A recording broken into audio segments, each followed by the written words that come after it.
Olá, meu nome é Dr. Buzaide, eu sou chefe geral do Centro Oncológico Antônio Emílio de Moraes, da Beneficência Portuguesa de São Paulo.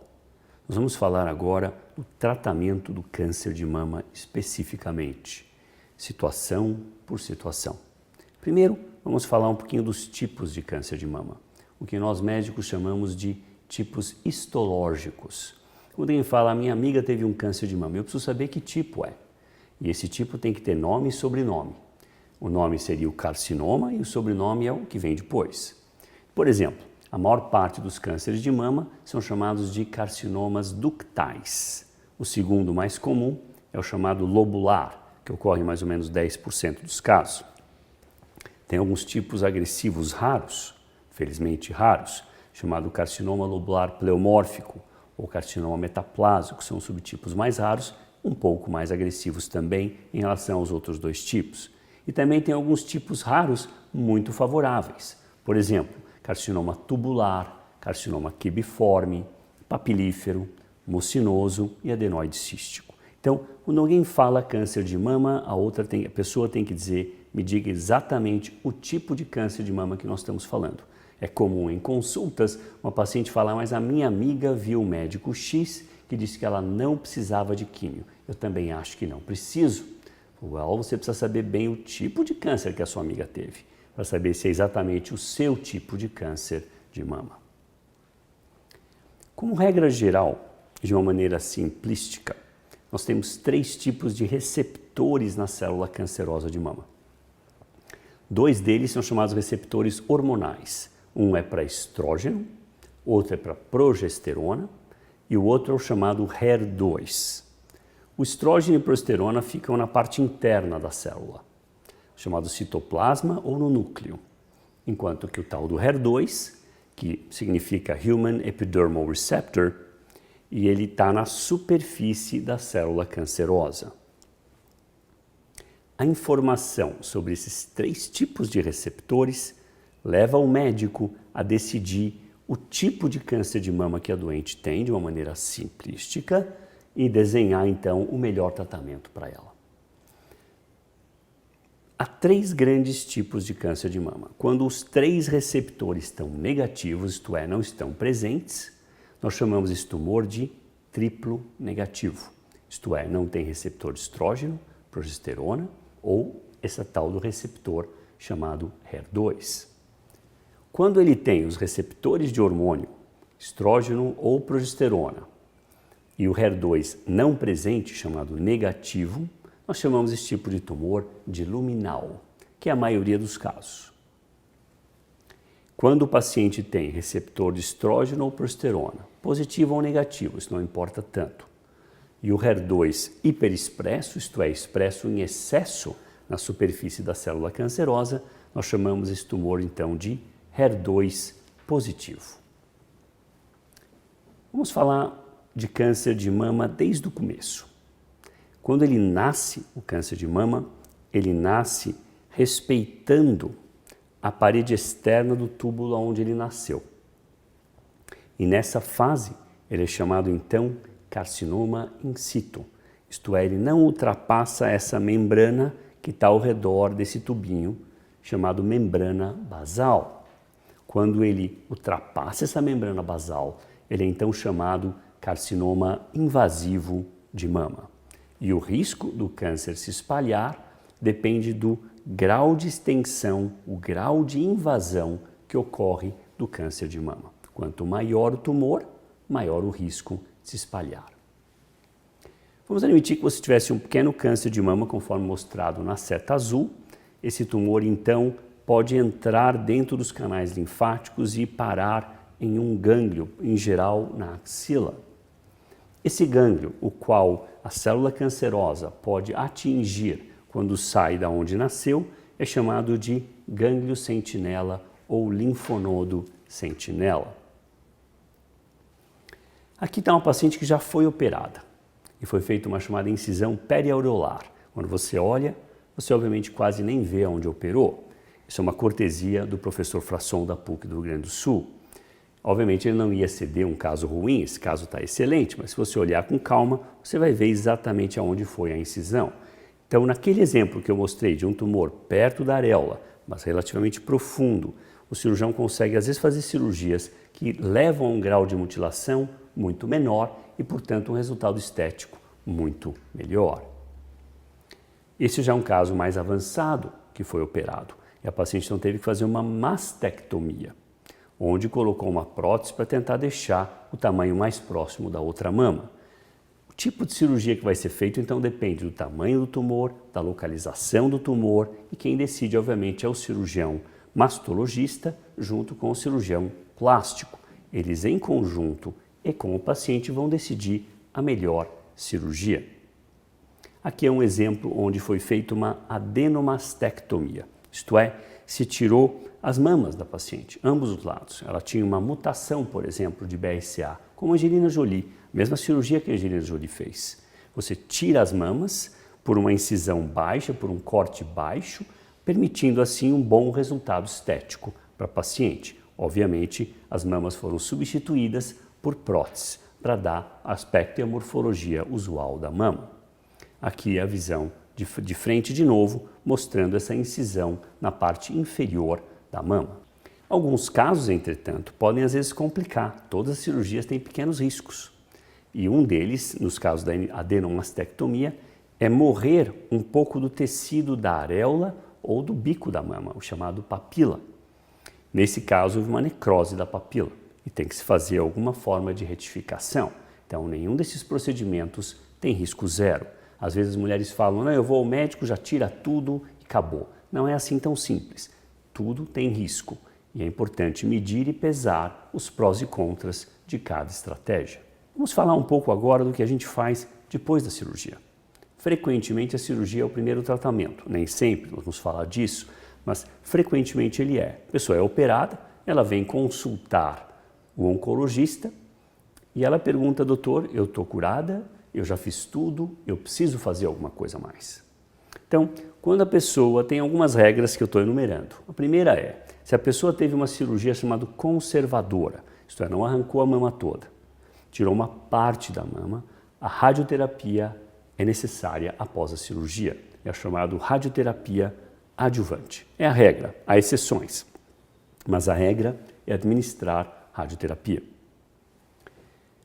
Para reduzir o risco de uma célula cancerosa se crescer no corpo, quer dizer, usa-se então, nesses casos, um tratamento para o corpo. Esse tratamento que vai ao corpo todo, nós chamamos de tratamento sistêmico. Então, que tipos de tratamento sistêmico nós temos? Nós temos a hormonioterapia, que é um tratamento que vai mexer com os hormônios da mulher, a quimioterapia, então chama-se quimioterapia adjuvante.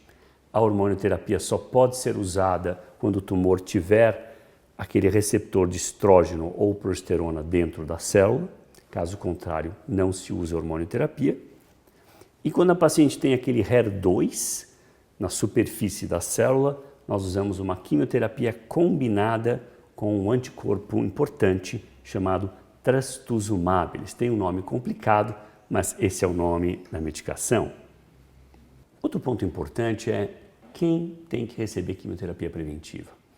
É muito comum a pessoa falar, doutor Buzaide, eu fui a um médico, ele disse que eu tenho que receber, esse outro médico que eu vi disse que não, eu queria saber se eu preciso ou não preciso receber quimioterapia.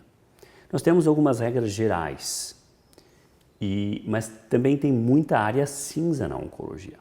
Por isso as discrepâncias, por isso as controvérsias. Às vezes o médico não é que está certo ou errado, existem ganhos pequenos, o qual vai ser discutido com o paciente, vale a pena ou não. Como regra geral, se o tumor é tal do triplo negativo, isto é, não tem receptor de estrógeno, progesterona ou HER2, e ele excede 6 milímetros, nós vamos discutir uma quimioterapia. Não existe hormonioterapia nesses casos. Então, nós vamos discutir quimioterapia para o paciente. Quanto mais jovem o paciente, mais entusiasmado o médico é em administrar a quimioterapia, porque esses pacientes vão viver muitos e muitos anos. Quando o paciente tem um tumor HER2 positivo e ele excede 1 centímetro, nós vamos discutir quimioterapia aliado ao trastuzumab, junto com o trastuzumab. Então, Isso vai ser discutido. Lógico que quem tiver linfonodo positivo, que é um fator de risco, tanto triplo negativo ou HER2 positivo, a vasta maioria, eu diria 100% quase dos doentes, a menos que haja uma formal contraindicação ao uso de quimioterapia, eles vão receber quimioterapia.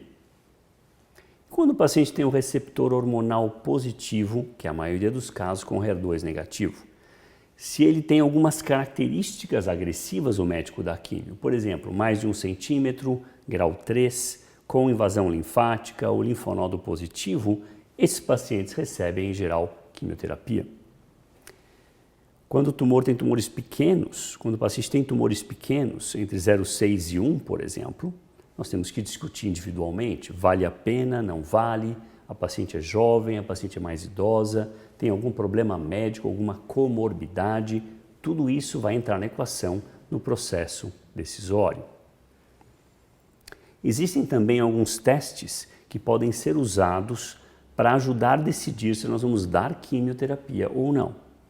E esses testes avaliam os genes do tumor. E na avaliação dos genes do tumor, ele consegue discernir a agressividade do tumor e também a sensibilidade à quimioterapia ou hormonioterapia. Então ele ajuda o médico a saber se ele deve dar químio ou não. Embora não haja método perfeito, ele é uma das melhores armas que nós temos hoje para saber se nós devemos dar químio ou não. Há 2 testes no mercado, um chama Oncotype DX e o outro chama-se MammaPrint. Ambos são excelentes testes, infelizmente de custo elevado e são feitos fora do Brasil. O Oncotype é feito nos Estados Unidos e o MammaPrint é feito na Holanda, mas ambos bastante úteis na prática do dia a dia.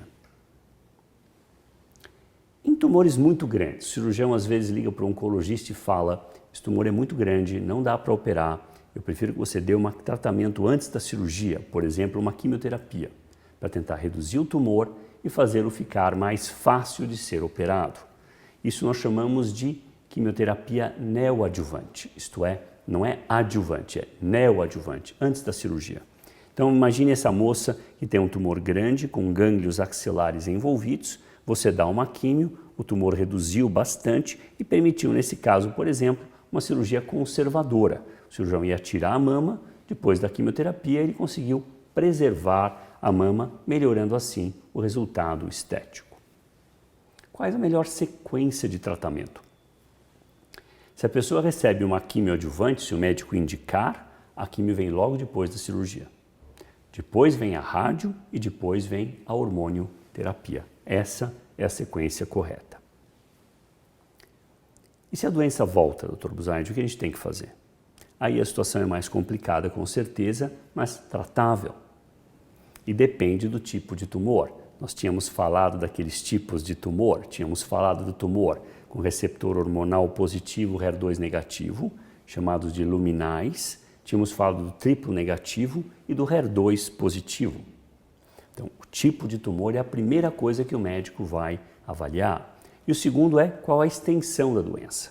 Pacientes que têm um grande volume de doença e estão muito sintomáticos, versus pacientes que detectou uma pequena recorrência, esses pacientes são tratados de maneira diferente, como nós vamos ver. Então, esses 2 fatores são os que mais pesam na equação para o médico decidir como ele deve tratar o paciente com câncer de mama metastático. No câncer de mama, receptor hormonal positivo HER2 negativo, chamado luminal. Nós podemos dividir os grupos em pacientes com baixo volume de doença, por exemplo, pacientes que têm doença predominantemente óssea. Esses pacientes são tratados com anti-hormônios, com hormonioterapia. Se o paciente piora, eventualmente ele vai para a quimioterapia, conforme mostrado na setinha na área vermelha. Se o paciente, por exemplo, tem um alto volume de doença, ele vem com o fígado muito envolvido ou o pulmão muito envolvido, nesses casos nós preferimos uma quimioterapia. Quando ele melhora, eu posso parar a quimio e iniciar uma hormonioterapia. Esses são algoritmos simples, mas que dão uma boa ideia da estratégia de guerra usada para atacar o inimigo. E no tumor triplo negativo? Nós não temos hormonioterapia para esse tumor, porque ele não tem receptor para nada, nem hormonal, nem HER2. E aqui, um paciente que tem baixo volume de doença, por exemplo, predominantemente óssea, nós usamos drogas únicas de quimioterapia. Nas pessoas que têm mais volume de doença, nós preferimos, em geral, combinação de drogas oncológicas, chamadas combinações de quimioterapia. E o HER2 positivo? Esse é o subtipo que, embora só 20% dos casos de câncer de mama sejam HER2 positivo, ele é o subtipo que mais avanços nós tivemos nos últimos anos. Também nós dividimos os pacientes em baixo e alto volume, dessa vez não. Dessa vez não importa se tem pouca ou muita doença, nós começamos os pacientes com uma quimioterapia da família dos taxanos, o paclitaxel e o docetaxel, combinado com 2 anticorpos. Um deles é bem novo, chamado pertuzumab, e o outro é o trastuzumab, já conhecido de vocês. Essa combinação resultou em um grande ganho da sobrevida dos pacientes e ela é bem tolerada. Se o paciente tem receptor hormonal positivo, depois do máximo de ganho de químio, você para a químio para diminuir os efeitos colaterais e entra com o anti-hormônio mantendo os 2 anticorpos, o trastuzumab e o pertuzumab.